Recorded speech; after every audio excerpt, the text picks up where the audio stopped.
Please be seated. Hello, Your Honor. Hello. This is a case of Rice versus Rice. Thank you, Jerome. Good day, everyone. Good day. Mr. Rice, you say you are ready to walk away from your 13-year marriage because you believe the child your wife is carrying is not yours. You claim Mrs. Rice has a history of cheating, and if today's paternity test proves you are not her child's father, your marriage will be history. Is that correct? Yes, Your Honor. Mrs. Rice, you admit to making mistakes in your relationship, but are confident the child you carry was fathered by your husband, and you hope the results will save your marriage. Is that correct? Yes, Your Honor. So, Mr. Rice, you say everything is on the line today. Yes, Your Honor. Explain. It's like I can't go through the rest of this marriage, the rest of this pregnancy without knowing, because this happened before. And I'm trying, and I need this test to move forward, period. So much is on the line, you need to have these results confirmed before the baby's even born. Yes. Because you don't think you're going to make it even to the birth of the baby, if not. That's correct, Your Honor. A lot of turmoil in your house, Mrs. Rice? Yes, Your Honor. Explain to the court what's going on. Well, I know I made a lot of mistakes in my past. You know, when he went to Iraq and everything like that, I did step out and, I was enjoying life. But I realized my wrong. And I'm here to correct it because I know for a fact that this is his baby. Like, during the whole process, I decided to, change my life for him because I appreciate everything that he brings. And the household is real hectic and everything like that. But I try all the time. I apologize all the time because I realized what's wrong. And it started from me. And I wanted to end from me. All right. So, Mr. Rice, talk to me about what this past is. It's like the past, when I first went to Iraq or whatever, where I was happy. I was living a fairy tale life. I was, it used to be people in my platoon saying about other people's wives or their wives doing this, their wife. And I'm like, no, my wife's not doing that. I don't believe none of that. And then come to find out, she messaged me within probably a year. I was almost done with my tour. And she messaged me saying she was pregnant. It broke my heart. I'm like, how can you be pregnant when I'm here? So wait, so you left home a happy soldier and a married man until the bomb got dropped on you at your home. Yes, Your Honor. So as we think about the new baby, you say this kind of triggers you, this whole process, and it makes you doubt. Yeah. Is there anything else that makes you doubt? Yes, Your Honor. We throughout the whole, our whole marriage, we kind of separated and got back together and worked it out. But in 2018, I found out she was cheating again. How do you find out? I seen deleted text messages, not just one text message. It's I'll text her that day, then I'll somehow get her phone and I'll look through her phone, every single message deleted. So you became suspicious because who just deletes all the messages out their phone? I wasn't deleting all my text messages per se to keep it from him. It was more like I said, we was having problems and I didn't want him to see it, and it sparks up something in him to make him feel like, we going back through the same cycle when we already agreed that we was about to separate anyway. Even though we was back together, we was separating at that same sense, So you're not saying, you're admitting that you had text messages in your phone. I definitely had text messages in my phone. And you're admitting that you cheated because at that point in your mind, your marriage was going to be over. Yes. So you admit you cheated? Yes. And you find that out? Yes. And do you confront her? Do you say, hey, you're doing this again? I thought we were working on our marriage. What happens? Yeah, I confronted her and she told me the truth about what was going on because she said I was distant and all that. So we decided just to separate. So we separated the whole rest of the 2018, and then we ended up getting back together January 2019. Yeah. And throughout that whole beginning of the year, everything is all right, but I keep seeing messages. Now she's not deleting them. Now I'm seeing the messages from another dude. It'd be small, subtle messages, but I'm like, yo, why are you still in contact with this person? I'm not really replying. If I do reply, it's very small, and there's no sexual relations between me and him. He's supposed to be cut off, period. But your husband doesn't know that. And given the history, he want to know why anybody's even texting. I understand that. Replying with 1 word, 5 words, an emoji. But I barely reply. It don't matter. I understand. At that point, his mind, what are we up to now? Yep. And then I find out, April come, then I found out she's pregnant. So at first, I'm not thinking of, anything bad. I'm thinking oh, finally, she finally get pregnant. But then I just started feeling what about those messages before? Those past messages from February and March, what's that about? So it gave me more doubt, maybe this one is not my child either. Because you're counting back and thinking to yourself, okay, we're pregnant now. You say we're pregnant, but just a few weeks ago, I'm seeing messages on your phone. Yes. If you want more episodes of Paternity Court, make sure to subscribe and click on the notification bell. When was the last time you were intimate with this other guy? January.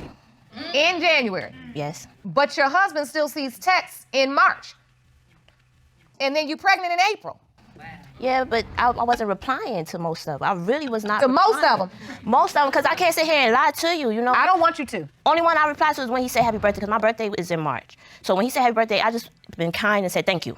You know, it always been real subtle. It never been like no conversation type stuff. But the real truth is, you really have been exhibiting the same behavior that led to the first incident. And I mean, at the point that you say, I cut somebody off, cut off means hold on. Cut off means don't talk to them. I understand. Right? So if we're back on now, there's such thing called blocking a number. Yes. Or changing your number. And once he's forgiven you for such a huge mistake, it doesn't seem like you're doing enough to make sure it doesn't happen again. I mean, how am I supposed to do that extra step when he's so distant? He barely touched me. He barely take me out. He barely have a conversation with me. Like, it's no love there. It's no love there at all. And every time I turn around, he's ready to walk out the door every five. Let me ask you something. Are these men that you're running around with outside of your marriage, are you in love with them? Because you say it's no love here. Well, he's married to you, and he's also committed to you, and he also didn't leave you and divorce you when you had a child by somebody else within the marriage. I don't know what love is, but that sounds pretty much like it. It's no. I really don't know what love is to you, but that sounds like it. So when you say he don't love me, he's not showing me love, what you're doing out there ain't love either. Right. Mr. Rice, I want to understand your doubt. I want to understand, what's your other doubt? I realize you say these text messages are coming in. Mm-hmm. What other doubts do you have? We've been together 13 years, and I never got her pregnant. So that kind of like, that's another doubt. I'm like, I don't think I can have kids. What are you feeling? Why are you crying, Ms. Rice? Because I don't know how to fix it. I don't know how to fix it at all. It's like, I'm sorry. You don't have to apologize. Yeah. This is what this courtroom is for, to speak our truth, to try to get a greater understanding, to share what's in our hearts so we can try to figure out how to mend them. Yeah. I'm just tired of hurting him, you know? I just want to end that bad cycle and start something new. You know, as a family with nothing but good positive vibes, you know? You know, and leave the negativity alone, because I'm really ready to leave all that in the past. So, Mr. Rice, you hear your wife speak about what she wants this life with you to be. Mm-hmm. You don't think you can father children? Yeah, because I ordered an at-home fertility test online, and it came back that I had a low sperm count. So that's another doubt in my head, and I'm trying to fight off all the doubts. Like, no, this is mine. I believe her. You know, she didn't do anything. I can have kids, but the doubt is still there. I personally feel like he was in the military. The VA, you know, gave him some type of reimbursement money or whatever the case may be. And I think I hurt him so much. He was so sad and down and things like that. So when he got this money, you know, it kind of boosted him up a little bit. Like he stood up stronger. He held his head up high, you know, and I just feel like that kind of made his little sperm swim, you know? Honestly, like he stood more confident. And that's where this come from. All right, yeah, a confident man makes some confident sperm, right? I appreciate your theory. But in this courtroom, we do deal with science. Yes. So I would like to call upon Dr. Jamila Gator so I can ask her some questions about low sperm count. Jerome, will you escort her in, please?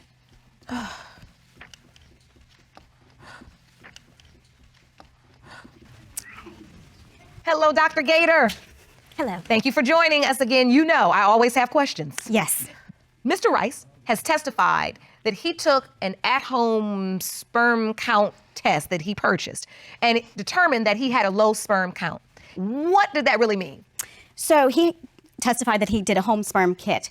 To your testimony, the sperm count was low. And so then in that case, really you need a full semen analysis to look at all the factors and actually count the number of sperm to see whether it is or is not possible to father a child. Yes, and then he submitted to that test. Yes. Because the court ordered that. And so what did those results of that test reveal?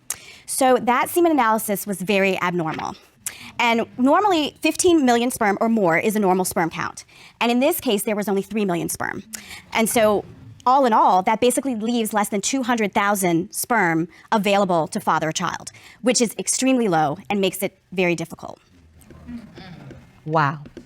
How are you feeling after you hear Dr. Gator's testimony? I don't know. It's like, it makes me feel like it's not my child. And you feel like it's happening all over again? Yeah. Ms. Rice, have you prepared yourself that if this is not your husband's biological child? I did, but nothing happened. This is just a miracle baby. Like, that's just how I'm looking at this, you know? Okay. Yeah, because I didn't do anything with anyone. Well, I think it's time that we get down to the bottom of this. Because your marriage is on the line. Jerome, may I have the envelope, Yes. please?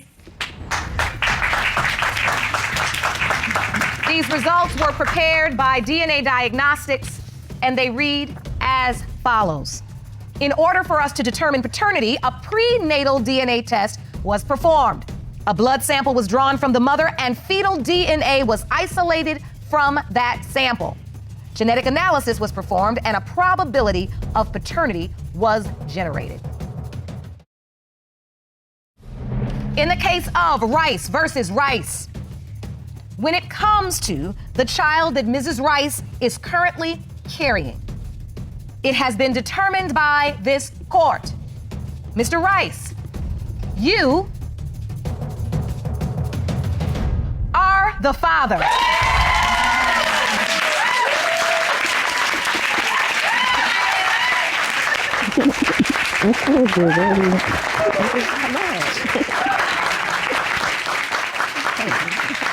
You can stand over there with your wife and your baby. How does that feel, Mr. Rice? Good.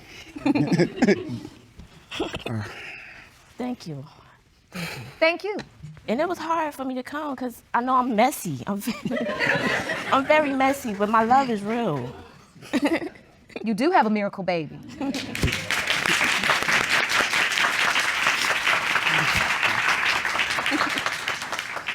You really are going to be such a wonderful dad. Thank you, Ron. And you know what? You can be a wonderful mom right along with him. I know you say you're messy. I love that you said that about yourself. So I didn't have to say it. But listen, I'm so happy for you. Thank you. These are the days that just really warm our heart here in this courtroom because we don't always get to deliver the results someone wants. So it never gets old to see two people be so happy to be bringing new life into the world together, to raise it and love it, and most importantly, create limitless possibilities for their life. I wish you the very best. Court is adjourned.